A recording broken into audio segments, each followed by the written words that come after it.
This is a brand new manhwa with only one chapter released, but I've covered everything. Every panel, every detail, every moment, all in one complete recap. Subscribe and don't miss the story. In a sprawling neon-lit city under a hazy sky, towering buildings stretch toward the horizon while crowds move through the streets below.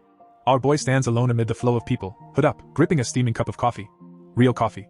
He couldn't even dream of getting this in the slums. Since he spent every last bit of money he had left on it, it better be worth it. He sits on a bench, hoodie drawn tight, eyes half-lidded as steam rises from the cup in his hands. A slow sip. Then a sharp grimace. Damn, this is way too bitter. What a rip-off. Bro really just dropped his last coins on liquid disappointment. He should have just bought real meat instead. At least it'll wake him up. He forces another gulp, the liquid hitting hard, then sets the empty cup down with a solid tack. Standing, he tosses the cup aside and starts walking, steps heavy. He's still sleepy, staggering through the crowded streets, body swaying, eyes struggling to stay open.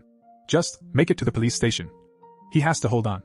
People brush past him, the city lights blurring as he pushes forward under elevated walkways and glowing signs. Running on pure spite and one bad coffee at this point. He reaches the station. Inside the sleek police building, officers move about. A desk officer looks up. Hey kid, you lost or something? Our boy doesn't answer at first. Then, quietly, in accordance with Special Directive Number 3, I'm turning myself in as a carrier of the nightmare spell. The officer's eyes widen. What? Alarms blare. NQSC Precinct 7, Code Black in progress. I repeat, Code Black. Our boy's face tightens. I am the infected. The nightmare spell. The first time it appeared was decades ago. It looked like an illness that caused chronic fatigue and drowsiness. But when its victims began falling into an endless slumber, the world took notice. Hospital beds filled with the sleeping. Eventually this phenomenon came to be known as the nightmare spell, and it was no mere disease. The spell was a kind of magic, or a curse. As those who died in their sleep transformed into monsters. Nightmare creatures. They started hunting humans indiscriminately. Even the army's heavy firepower was useless against them. Before long, the world was swallowed by despair and chaos. And then, people who had fallen asleep began to wake up. They were infected who had fallen asleep because of the nightmare spell, but at the same time, they were awakened who had survived the nightmare trial. With the miraculous powers they had gained by overcoming trials inside the nightmare, they pushed back the monsters and restored a semblance of peace to the world. In time, the awakened became humanity's hope, establishing themselves as guardians who protected people from nightmare creatures, creating a new world order. To prepare for the possibility that students might be infected, schools began teaching skills needed for survival and combat. The wealthy even paid enormous sums of money so their children could receive special training for becoming awakened. Furthermore, children born into powerful awakened families could inherit powerful magical abilities such as memories or echoes. But that has nothing to do with a slum rat like him. For him, being chosen by the spell is nothing but a death sentence. Main character arc, Broke Edition.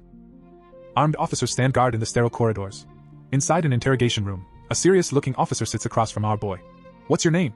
Sunless, but people call me Sunny. Do you want us to contact your family? There's no one to contact. I'm fine. How much do you really know about the nightmare spell?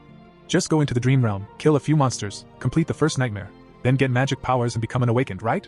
So you know the basics at least. But listen carefully. Inside your first nightmare, you'll run into not only monsters, but people as well. They're not real. They're just illusions meant to test you. How do you know that? You might have to kill them. So for your own sake, think of them as nothing more than illusions. The moment you enter the nightmare, check your attributes and aspect. If you get a combat-oriented aspect, like a swordsman or an archer, things will be a lot easier for you. But even if you receive an aspect unrelated to combat, don't despair. There are really no useless aspects. After all, the spell sets up trials, not executions. So just do anything in your power to survive. What you do during the trial will determine the rewards and powers that will be waiting for you if you succeed. But if you die, you become a gate through which a monster appears in the real world. If that happens, my colleagues and I will have to deal with it. So, please don't die, Sunless. Or at least, don't die right away. It'll take a few hours for the nearest awakened to get here. So we would really appreciate it if you didn't make us fight that thing ourselves. That was the complete recap of this new manhwa's first chapter.